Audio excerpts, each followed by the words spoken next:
बहुत स्वागत, नमस्कार। मूड कैसा है आपका? सुना ही नहीं दिया। मूड कैसा है? कैसा भाई? बढ़िया है? ठीक है। पिछले साल हमने भारत जोड़ो यात्रा की, कन्याकुमारी से कश्मीर तक 4000 किलोमीटर भारत को जोड़ने के लिए, और भारत के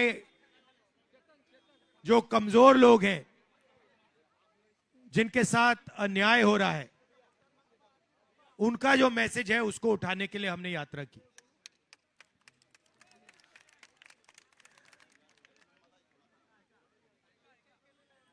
यात्रा में बहुत सारे लोग आए,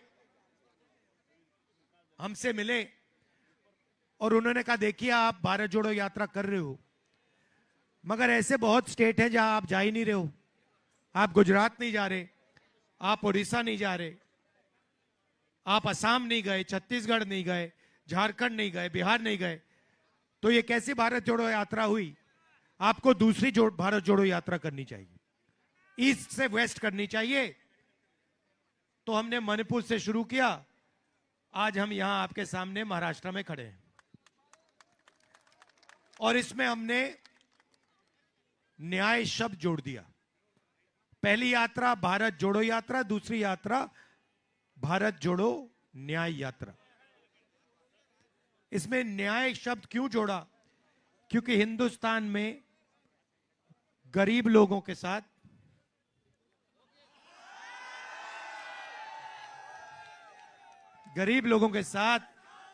किसानों के साथ, मजदूरों के साथ, छोटे व्यापारियों के साथ, युवाओं के साथ अन्याय हो रहा है। मैं आपसे सवाल पूछता हूं। आप जानते हो नरेंद्र मोदी ने हिंदुस्तान के 22 सबसे बड़े अरबपतियों का कितना कर्जा माफ किया है? कोई जानता है? 16,000 करोड़ रुपए। ये आप जानते हो कितना है? 16,000 करोड़ रुपए कह दिया, इसका क्या मतलब है? ये जो नंबर है, ये आम आदमी को समझ नहीं आता, इतना बड़ा नंबर है। ये अरबपतियों को ही समझ आता है। तो समझाने के लिए मैं आपको बताता हूं। मनरेगा में 65,000 करोड़ रुपए लगते हैं साल के। उसमें देश के सब आदिवासी, दलित, गरीब लोग काम करते हैं। करोड़ों लोगों को उसमें रोजगार मिलता है। एक साल 65,000 करोड़ रुपए चलाने में लगते हैं। नरेंद्र मोदी ने 22 लोगों को 24 साल का मनरेगा का पैसा पकड़ा दिया। 24 साल का जो पैसा मनरेगा में लगेगा, वो नरेंद्र मोदी ने 22-25 लोगों को पकड़ा दिया। आदिवासियों को कितना कर्जा माफ किया उसने? आपका 1 रुपया माफ किया? किसानों का कितना किया? दलितों का, गरीबों का कितना किया? बेरोजगार युवाओं का? यहां पे बहुत सारे युवा हैं जो ट्रेनिंग कर रहे हैं, ट्यूशन फीस के लिए उन्होंने उधार लिया, पढ़ाई के लिए उधार दिया, उनका कर्जा माफ किया नरेंद्र मोदी ने? एक का नहीं करता वो। मगर हिंदुस्तान के अरबपति हैं, उनका 24 घंटा काम होता है। तो दूसरा सवाल आपसे, यहां पे आदिवासी लोग हैं, काफी हैंगे। मुझे बताओ आपकी हिंदुस्तान में कितनी आबादी है? जोर से बोलो भाई, आदिवासी हो। 8% है, ठीक है। तो अगर हिंदुस्तान में आपने 100 लोग खड़े किए, उसमें से 8 लोग आदिवासी होंगे, सही? दलित कितने? 15% है। पिछड़े कितने? 50%। माइनॉरिटी कितने? 15%। ओबीसी बोलो, सही बात है, सही बात है। सचमुच में ये ओबीसी शब्द भी गलत है। ओबीसी अदर बैकवर्ड कास्ट, इसका क्या मतलब है? आपकी पहचान है तो 50% ओबीसी, 15% दलित, 15% माइनॉरिटी, 8% आदिवासी, कितने होते हैं? 50 और 15 65 और 15 80 और 8 88। आपकी पॉपुलेशन, आपकी आबादी 88% है ना? तो मुझे बताओ भैया, ये जो मीडिया में ये जो बस है इनकी, मीडिया के जो मालिक हैं हिंदुस्तान के, जो बड़ी बड़ी मीडिया की कंपनी चलाते हैं, उसमें आपके कितने लोग? चलो अभी सिर्फ आदिवासियों की बात करते हैं।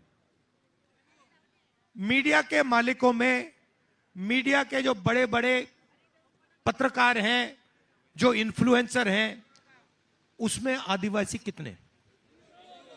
क्यों नहीं? क्यों नहीं चाहिए? भैया आप क्या कह रहे हो?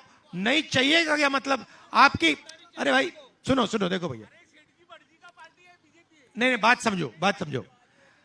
आपने कमरे में 100 लोग खड़े कर दिए, कमरे में, ठीक है? और फिर आपने कहा कि देखिए 100 में से 88 दलित, पिछड़े, आदिवासी लोग हैं। 88% पोजीशन लेंगे या ऐसे बैठे रह जाएंगे? आप अपनी शक्ति पहचानो। आपको अपनी शक्ति नहीं समझ आ रही है। जैसे ही आपने अपनी शक्ति पहचानी, देश हिल जाएगा। आपका मीडिया में एक आदमी नहीं है। एक पत्रकार का नाम बता दो, नेशनल लेवल का एक पत्रकार का नाम बता दो, आदिवासी का नाम बता दो। नहीं, एक बताओ, मैं पहले एक बता दो, नाम बता दो। नेशनल लेवल पे आप टीवी देखते हो, एक, भैया भैया डिस्टर्ब मत करो यार, डिस्टर्ब मत करो भैया, लोग सुन रहे हैं ना, आप क्यों तंग कर रहे हो? बाद में जितने नारे लगाने ला रहे, यहां पे खड़ा करके नारे लगवा लेंगे, ठीक है? तो एक मुझे मीडिया में आदिवासी, पिछड़ा, दलित, ओबीसी एक दिखा दो मुझे, कहां है वो? मैं ढूंढ रहा हूं उसको। मीडिया में 24 घंटा कभी बॉलीवुड की बात होती है, सही? कभी नरेंद्र मोदी जी की बात होती है। देखो भैया, देखो समुद्र के अंदर घुस गए, पूजा कर रहा है समुद्र के अंदर। कोविड आता है, कहता है भैया मोबाइल फोन की लाइट बजाओ, थाली बजा दो। तो मीडिया में आपकी बात क्यों नहीं आती? आपका कोई है ही नहीं, आपका वहां पे कोई है ही नहीं, बात कैसे आएगी? कभी आपने मीडिया में देखा कि आदिवासियों की जमीन देश में 24 घंटा छीनी जाती है? कभी देखा आपने? क्यों नहीं देखा? आपका वहां कोई है ही नहीं। बॉलीवुड की बात करते हैं, चलो बताओ भैया, बॉलीवुड में मुझे एक दलित, एक आदिवासी एक्टर का नाम बता दो, एक ओबीसी एक्टर का नाम बता दो मुझे। नहीं, आप देखते रहते हो, आप देश को देखते हो, 88% आपकी आबादी, आप मीडिया की ओर देखते हो, कहते हो भैया हमारा तो है ही नहीं। फिर दूसरी ओर देखते हो, कहते हो भैया हिंदुस्तान की सबसे बड़ी 200 कंपनी है, उनकी मालिकों की लिस्ट निकालो, उसमें बता दो कितने हो आप लोग।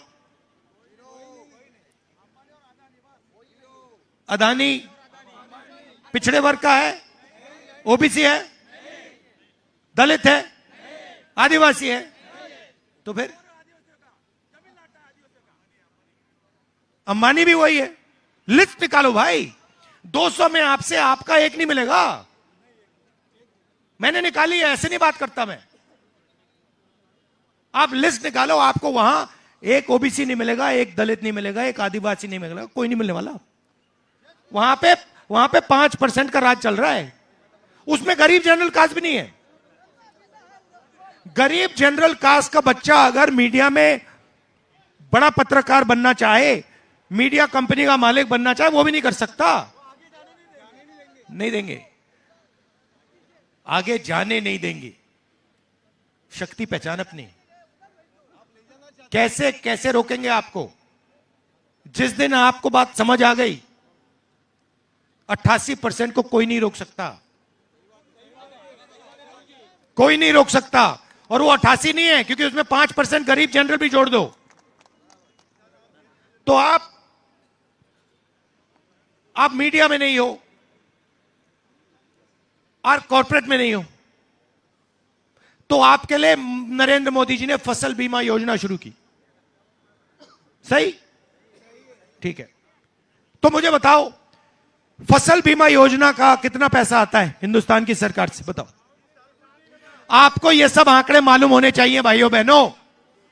फसल बीमा योजना का कितना पैसा हिंदुस्तान की सरकार भेजती है, कितना पैसा स्टेट की सरकार डालती है? बताओ। 35,000 करोड़ रुपया फसल बीमा योजना में दिया जाता है। किसका पैसा है? 88% का जीएसटी से आता है, राइट? अब मुझे बताओ, अभी ठहर जाओ, 16 कंपनियां हैं, नाम दे दूंगा आपको। 16 कंपनियों को 35,000 करोड़ रुपए मिलता है। 16 कंपनियों की मैंने लिस्ट निकाली, मालिकों में आपका एक भी नहीं, सीनियर मैनेजमेंट में आपका एक नहीं। आंधी आती है, तूफान आता है, आपका नुकसान होता है, कंपनी वाले कहते हैं भैया आप जानो, आपका काम जाने, हम आपको बीमा का पैसा नहीं देंगे। होता है ना? तो पैसा आपका 88% का जीएसटी से आया, गया 16 कंपनियों के हाथ में, वहां आपका एक आदमी नहीं। और जो पैसा आपके लिए भेजा था, बीमा योजना के लिए भेजा था, जब आपको जरूरत पड़ती है आपसे कहते भैया तुम कटो यहां से, परे हो जाओ, तो आप बड़ी कंपनियों में नहीं। मुझे बताओ, प्राइवेट अस्पतालों के मालिकों में आपके कितने? प्राइवेट अस्पताल का चलता कैसे है? चलता कैसे? किसके पैसे से चलता है? 88% से चलता है। जमीन दी जाती है, किसकी जमीन दी जाती है? 88% की। आपने कभी अखबार में पढ़ा कि अदानी जी की जमीन एक्वायर कर दी गई? क्यों? नहीं, हर रोज आदिवासियों के पास जाओ, कहते भाई हमारी जमीन ले ली, दलितों के पास जाओ हमारी जमीन ले ली, ओबीसी के पास जाओ हमारी जमीन ले ली। मगर अदानी की जमीन कभी एक्वायर नहीं होती, कभी नहीं। वो सबके एक्वायर करता जा रहा है, करता जा रहा है, करता जा, उसकी कोई नहीं एक्वायर करता। उसने ऐसा क्या काम कर दिया कि उसकी एक इंच जमीन नहीं एक्वायर हो सकती, और 88% की, 88% की 24 घंटा एक्वायर हो रही है। वेदांता ने दिया, सबने दिया भैया। आप मोदी जी को समझो, मोदी जी का काम, मोदी जी बोलते हैं कि मैं ओबीसी हूं। सबसे पहले वो ओबीसी नहीं है। सबसे पहले नरेंद्र मोदी जनरल कास्ट के व्यक्ति थे। गुजरात में बीजेपी ने कानून बदला और उनकी जात को ओबीसी बनाया। मगर सवाल यह नहीं है कि नरेंद्र मोदी ओबीसी हैं या नहीं। सवाल यह है कि नरेंद्र मोदी जी ने पिछले 10 सालों में 88% के लिए क्या किया। ये तो अब ना आप मीडिया में, ना प्राइवेट अस्पताल आपके हाथ में, प्राइवेट कॉलेज, प्राइवेट स्कूल बता दो मुझे, बता दो ये बड़े बड़े जो प्राइवेट स्कूल कंपनीज हैं, कॉलेज चलाने वाली कंपनी है, बता दो इसमें इनके मालिकों में बता दो पिछड़ा कौन, ओबीसी कौन, दलित कौन, आदिवासी कौन, बता दो, नाम बता दो। एक नहीं। तो आप इधर उधर देख रहे हो, इसके बारे में कुछ कभी करोगे नहीं करोगे? मैं आपको बता रहा हूं कि आपसे 24 घंटा चोरी हो रही है और आप सिर हिला रहे हो, यूं कर रहे हो। इससे क्या होगा? इससे क्या होगा? सिर हिलाते जा रहे हो, इससे क्या हो रहा है तुम्हारा? कुछ हो रहा है? ये देखो, ये सवाल उससे भी गहरा है, ये सवाल उससे भी गहरा सवाल है। मैं फालतू सवाल नहीं करता हूं। यह सवाल है कि हिंदुस्तान की 88% आबादी को इस देश में कोई भागीदारी क्यों नहीं है, यह सवाल है। आप हाईकोर्ट देखो, 650 हाईकोर्ट के जज हैं हिंदुस्तान में। सारे के सारे जो केसेस होते हैं, न्याय ये लोग देते हैं, राइट? 10 साल लग जाते हैं आपके, 20 साल लग जाते हैं आपके, लोग मर जाते हैं, केस चलता रहता है। 650 में से 88% के कितने? 100। और वो भी 100 छोटे छोटे केस करते हैं। 3% के हाथ में जुडिशरी, पैसा, कॉरपोरेट, मीडिया, ईवीएम, सब हाथ में। और आपसे कहते हैं भाई और बहनों, नहीं, आपसे कहते हैं आधी रोटी खाओ, प्रभु के गुण गाओ, भूखे मर जाओ। आधी रोटी खाओ, प्रभु के गुण गाओ, भूखे मर जाओ। नहीं, और आप क्या करते हो? आप कहते हो हां जी, हाथ जोड़ते हो और कहते हो भैया ठीक है, आप सब उठा के ले जाओ, हम यहां पे मतलब हाथ जोड़ के प्रभु के गुण गा रहे हैं, भूखे मर रहे हैं। हंसी आ रही है आपको? नुकसान तो आपका हो रहा है। हाँ, गुस्सा आ रहा है, गुस्सा आना चाहिए। अब आप मुझे कहोगे, देखो राहुल जी, आपने हमें मीडिया का बता दिया, आपने हमें सबसे बड़ी कॉर्पोरेट्स का बता दिया, मगर सरकार में तो हमारे लोग हैं, सरकार में तो हमारी भागीदारी है। हमारा ओबीसी प्रधानमंत्री है। तो अब मैं आपको सरकार का बताता हूं। हिंदुस्तान की सरकार को एमएलए नहीं चलाते, एमपी नहीं चलाते। हिंदुस्तान की सरकार को 90 आईएएस अफसर चलाते हैं। मैंने देखा है, मैंने अंदर से देखा है, मैंने सिस्टम को बिल्कुल अंदर से बैठ के देखा है। इसलिए बीजेपी वाले इतनी नफरत करते हैं मुझे, मैं सब समझता हूं इसके बारे में, सिस्टम के बारे में। तो 90 लोग चलाते हैं। मनरेगा योजना बनती है, कांग्रेस पार्टी कहती है मनरेगा बनेगी, मगर जो फाइन ट्यूनिंग होती है वो 90 लोग करते हैं। रेलवे बजट जाता है, कहां जाएगा, कैसे जाएगा, ये 90 लोग निर्णय लेते हैं। अग्निवीर होगा नहीं होगा, कैसे होगा, 90 लोग। 90 में से 88% के कितने? ओबीसी 3, 50% आपकी आबादी। दिल्ली की सरकार में आपके 3, लिस्ट दे दूंगा आपको। बड़ी मिनिस्ट्री में आपको कोई ओबीसी नहीं मिल सकता। कोई दलित नहीं मिल सकता, कोई पिछड़ा नहीं मिल सकता। फाइनेंस मिनिस्ट्री में आपको एक नहीं मिलेगा, डिफेंस मिनिस्ट्री में एक नहीं मिलेगा, शिक्षा की मिनिस्ट्री में एक नहीं मिलेगा, स्पोर्ट्स मिनिस्ट्री में शायद डाल दें।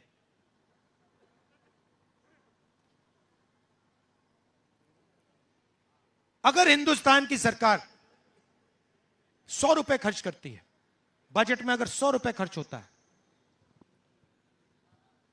तो पिछड़े वर्ग के अफसर 5 रुपए का निर्णय लेते हैं। ठीक है?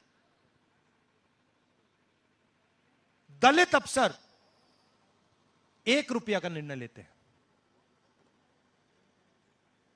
और आदिवासी जो 8% हैं वो 10 पैसे का निर्णय लेते हैं। यह है आपकी भागीदारी। सरकार में 100 रुपए खर्च होते हैं, आपके अफसर 6 रुपए का निर्णय लेते हैं, 6 रुपए 10 पैसे, बाकी सब 3%।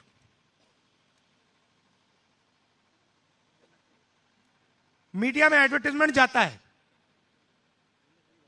मोदी जी, इनकी सरकार हजारों करोड़ रुपए मीडिया के एडवर्टाइजमेंट में देती है ना? कहां जाता है पैसा? आदिवासी को मिलता है क्या? ओबीसी को मिलता है? नहीं, वही 3% को जाता है। 16 लाख करोड़ रुपए वही तीन लोगों को। सरकार का कोई भी काम होता है, पहले क्या होता था? पब्लिक सेक्टर था, उसमें थोड़ी सी जगह आपकी बन जाती थी, ओबीसी, दलित, आदिवासी, थोड़ी सी जगह बन जाती थी, उसको सबको प्राइवेटाइज कर दिया।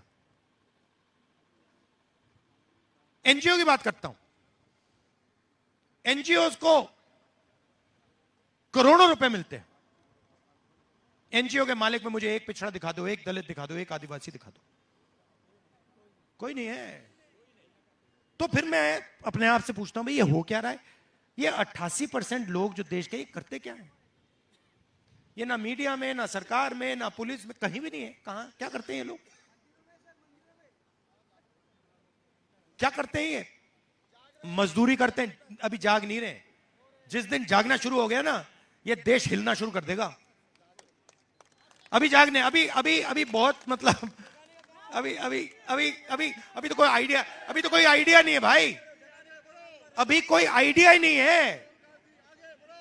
कैसी कैसी कैसी चोरी हो रही है, देखो मैंने अंदर से देखा है, सिस्टम को मैं बहुत अच्छी तरह जानता हूं, किस प्रकार से 88% को लूटा जा रहा है। आप मुझे एक योजना दे दो, मैं आपको बता दूंगा इसमें ऐसे किया जाता है।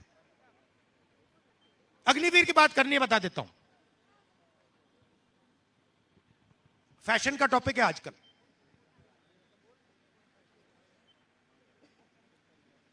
अग्निवीर क्यों हुआ, कोई बता सकता है? अग्निवीर से कोई खुश तो नहीं है ना? तो अग्निवीर हुआ क्यों? 90% लोग दुखी हैं, अग्निवीर नहीं चाहते, तो हुआ क्यों बताओ? एक पेंशन, दूसरा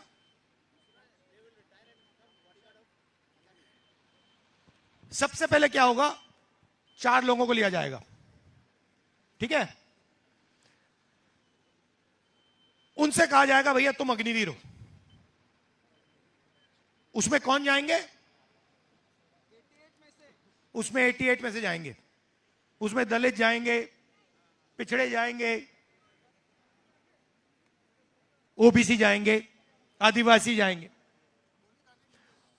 गोली खाने के लिए। उनको 6 महीने की ट्रेनिंग दी जाएगी और उनसे कहा जाएगा देखो भैया चलो तैयार हो जाओ, उधर जाओ, चाइना के सामने, सैनिक के सामने खड़े हो जाओ। वो चाइना के सैनिक को 5 साल की ट्रेनिंग मिलेगी, इसको 6 महीने की। अगर यहां पे हमने एक लड़के को 6 महीने की ट्रेनिंग दी राइफल चलाने की, और दूसरे को 5 साल की ट्रेनिंग दी और दोनों को खड़ा कर दिया, क्या होगा? 5 साल वाला उड़ा देगा, उसको पता भी नहीं लगेगा क्या होगा। सही बात। तो फिर ये 88% और उसमें 5% जनरल कास्ट के जोड़ दो, वो जाएंगे। युद्ध होगा तो लाशों की लाइन बनेगी, लाशों की लाइन निकलेगी। फिर उनसे कहा जाएगा देखो भाई, तुम अग्निवीर हो, तुम्हें शहीद का दर्जा नहीं मिल सकता, क्योंकि इस देश में शहीद 88% नहीं हो सकते। शहीद सिर्फ 2-3% लोग हो सकते हैं। तो 2 तरीके के शहीद बनेंगे, एक 88% और दूसरा 3-4%। 3-4% वाले को पेंशन मिलेगी, कैंटीन मिलेगी, मेडल मिलेंगे, सब कुछ मिलेगा। 88% को कहा जाएगा भाई तेरे को पेंशन नहीं मिलेगी, तेरे को कैंटीन नहीं मिलेगी, शहीद हो जाएगा तो तू शहीद नहीं हुआ, तू मर गया, मगर शहीद नहीं हुआ, गोली मिलेगी, राइट। और जो पहले आदर मिलता था गांव में कि देखो एक्स सर्विसमैन है, ये देखो ये हिंदुस्तान के झंडे के लिए खड़ा हो गया था, वो जो आदर है वो भी नहीं मिलेगा। तो जो आपका पैसा था, पेंशन का पैसा था, 88% का पेंशन का पैसा था, कैंटीन का पैसा था, ट्रेनिंग का पैसा था, वो कहां जा रहा है? वो अदानी के पास जा रहा है। अब आप एक काम कीजिए, इंटरनेट पे जाइए, अदानी डिफेंस कंपनी को खोलिए। अदानी डिफेंस कंपनी को खोलेंगे तो आपको दिखेगा कि हथियार भी वो बनाता है, राइफल भी वो बनाता है, पिस्तौल भी वो बनाता है, ड्रोन भी वो बनाता है, गोला बारूद भी उसका। पहले क्या होता था? पहले एचएल बनाती थी। राफेल का ये जो हवाई जहाज है, ये हमने एचएल को दिया था, उसमें 88% के लोग बैठे थे। अब अदानी जी को गया, लाखों करोड़ रुपए का कॉन्ट्रैक्ट है, सीधा गया वहां पे अदानी जी का, अग्निवीर समझा दिया। और ये हर चीज के साथ हो रहा है, जीएसटी के साथ हो रहा है। जीएसटी कौन देता है? आपने ये शर्ट खरीदी, अच्छी ये शर्ट खरीदी, कितने की खरीदी आपने? ये चश्मे खरीदे, जैसे आप बिल्कुल बॉलीवुड स्टार लग रहे हो, दादा लग रहे हो। ये चश्मे कितने के थे? नहीं, ये चश्मे कितने के थे? 500, 5000 के, ठीक है, शर्मा के बोल रहा है। 5000 के आपने खरीदे, इसमें जीएसटी कितनी लगी आपकी? 28%। अगर यही चश्मे अदानी खरीदे, उसके कितने पैसे लगेंगे? उसके भी 28% टैक्स लगेगा। जितना टैक्स आप दे रहे हो उतना अदानी दे रहा है। आपकी आमदनी 50,000, उसकी लाखों करोड़ रुपए। तो जीएसटी तो आप देते हो, जीएसटी अदानी थोड़ी देता है, आप देते हो। और जीएसटी का पैसा अदानी लेता है। आप प्रभु के गुण गाते हो, वो पैसा गिनता है। आप प्रभु के गुण गाते हो, वो पैसा गिनता है। आपके बेटे सेल्फी पे सेल्फी लेते हैं, इंस्टाग्राम पे रील देखते हैं, एक दूसरे को मैसेज भेजते हैं, देखो भैया बॉलीवुड का डांस चल रहा है, देखो मोदी की हाथ पानी के अंदर, और अदानी का बेटा पैसा गिनता है। ये हो रहा है आपके साथ। तो शुरुआत क्या है? कहीं शुरुआत तो करनी पड़ेगी। शुरुआत है जाति जनगणना। जाति जनगणना मतलब सबकी गिनती पहले करो, ये हैं कितने। उसके बाद इकोनॉमिक सर्वे करो, हर संस्था का सर्वे करो। ये हमारे पुलिस में अफसर बैठे हैं, ठीक है, पुलिस का एक्सरे लो, इसमें दलित कितने, आदिवासी कितने, पिछड़े वर्ग के लोग, ओबीसी कितने, सीनियर लेवल पे कितने, जूनियर लेवल पे कितने, कॉर्पोरेट्स की लिस्ट निकालो, कितने ओबीसी, कितने दलित, कितने आदिवासी कहां कहां बैठे हैं। धन का सवाल पूछना शुरू करो भाइयों और बहनों। उल्टी सीधी बातों में मत लगो। सवाल पैसे का है, देश पैसे से चलता है। आपको सिर्फ एक सवाल पूछना है।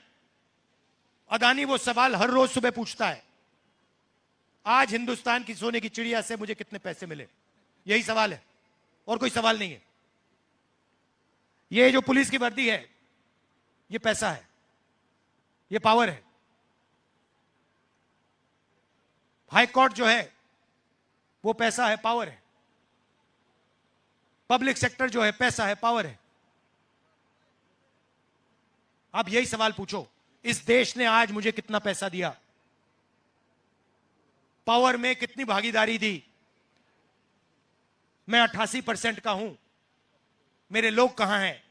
यही सवाल है, कहीं नहीं है। मगर आप बस देखते रह रहे हो। आजादी की लड़ाई आप लोग लड़े थे, ये 88% लड़े थे भैया। जहां देखो, आप अपने जूते को और देखो, वहां भी वो बैठे हुए हैं। शर्ट देखो, उसके अंदर भी घुसे हुए हैं। आपने बाल कटाए ना आज, बड़ा अच्छा हेयर कट लग रहा है आपका। नाई ने बाल काटे ना, मगर जीएसटी उससे भी ले ली। तो जहां भी आप देखो, आपसे पैसा चूसा जा रहा है, चूसा जा रहा है, चूसा जा रहा है। मैं आपसे कह रहा हूं, बस ये देखना शुरू कर दो। सबसे पहला कदम कि यार पैसा जा कहां रहा है, और दूसरा कदम हमारे यहां कितना आ रहा है, हमारे गांव में कितना आ रहा है, हमारे युवाओं की शिक्षा में कितना जा रहा है, स्वास्थ्य में कौन दे रहा है। यह सवाल है। आदिवासियों के लिए 5 चीजें इंडिया सरकार करने जा रही है। मेरे पास यहां पे लिस्ट पड़ी है, मैनिफेस्टो में लिखा हुआ है। सबसे पहला काम, जो भी आपकी जमीन की मामले हैं, जहां आपको आपकी जमीन नहीं दी जा रही है, पट्टा नहीं दिया जा रहा है, उसको हम 6 महीने के अंदर आपके हवाले कर देंगे। फॉरेस्ट राइट एक्ट की जो क्लेम्स हैं, वो सारी की सारी 6 महीने में हम पूरा कर देंगे। जो जल, जंगल और जमीन का हमने आपको अधिकार दिया, जो बीजेपी वाले आपसे छीनते हैं, उसको हम एक बार फिर आपके हवाले कर देंगे। अब ये ऐतिहासिक बात आपको बताने जा रहा हूं। आप 6 शेड्यूल को जानते हो? 6 शेड्यूल आपने सुना है? 6 शेड्यूल किसी ने सुना है यहां पे? नहीं। कमाल की बात है। हाँ, 6 शेड्यूल मतलब जो लोकल सरकार होती है उसके हाथों में पावर होती है।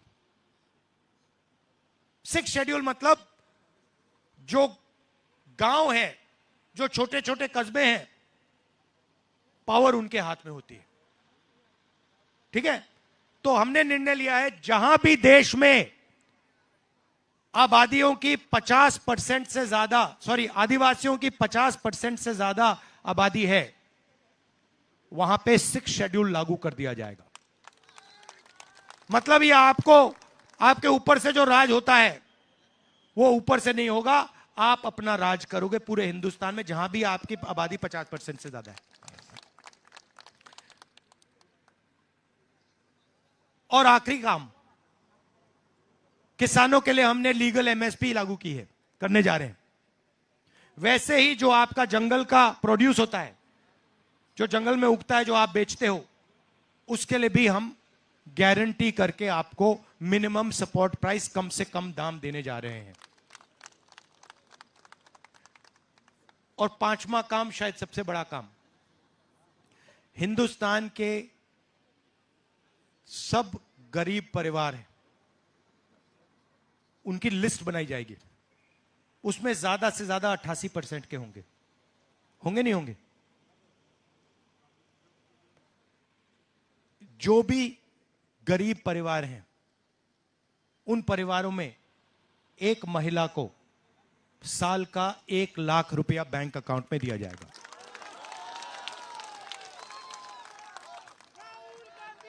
सीधा हर महीने आपके बैंक अकाउंट में पैसा आएगा।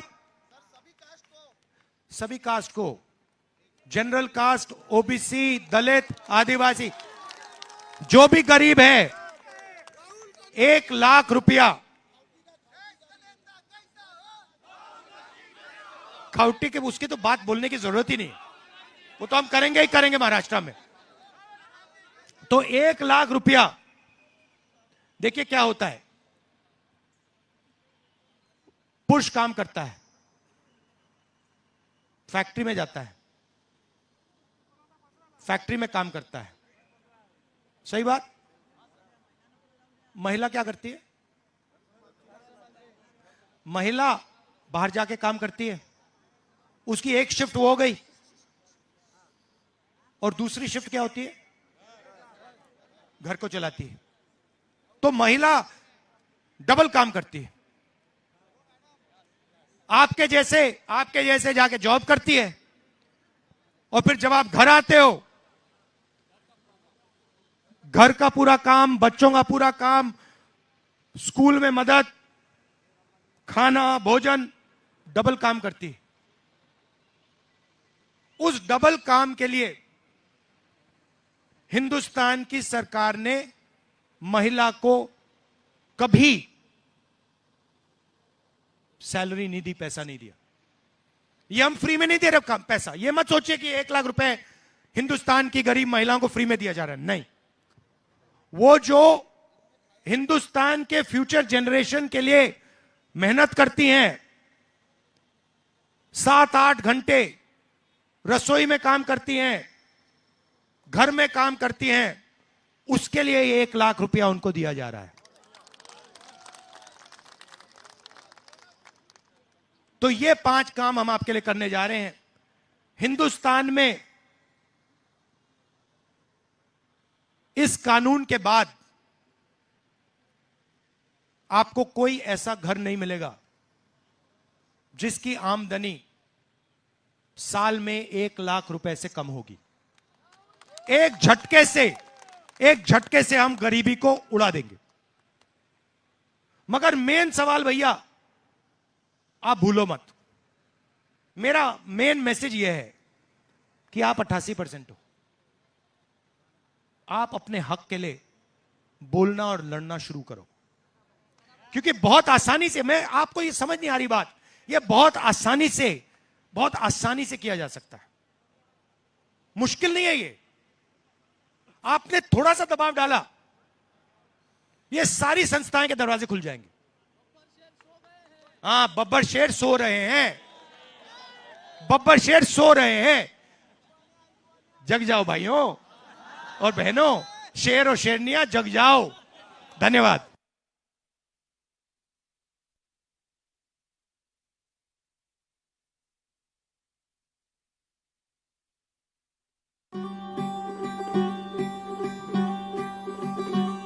ये राह भले हो लंबी, ये राह भले दूभर हो,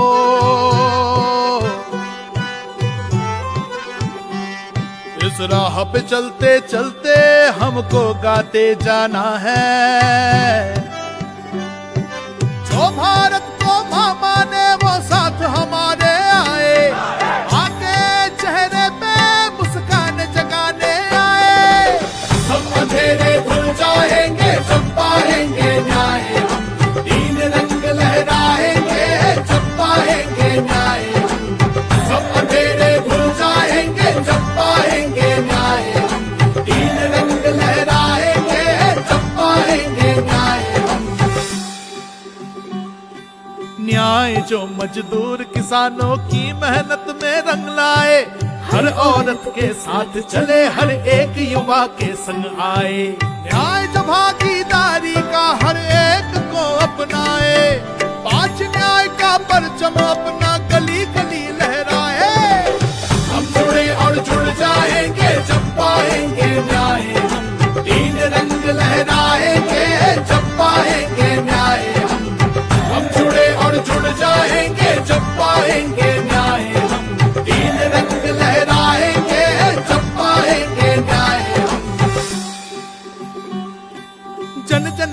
बातें एक मन की बात के नीचे दबे नहीं। भारत माँ के बच्चे दानव दल के आगे झुके नहीं। संघर्षों की परिभाषाएं भविष्य को बदलाए, न्याय के पथ पर चलने वाले न्याय से पहले रुके नहीं। सब एक साथ मुस्काएंगे जब पाएंगे न्याय।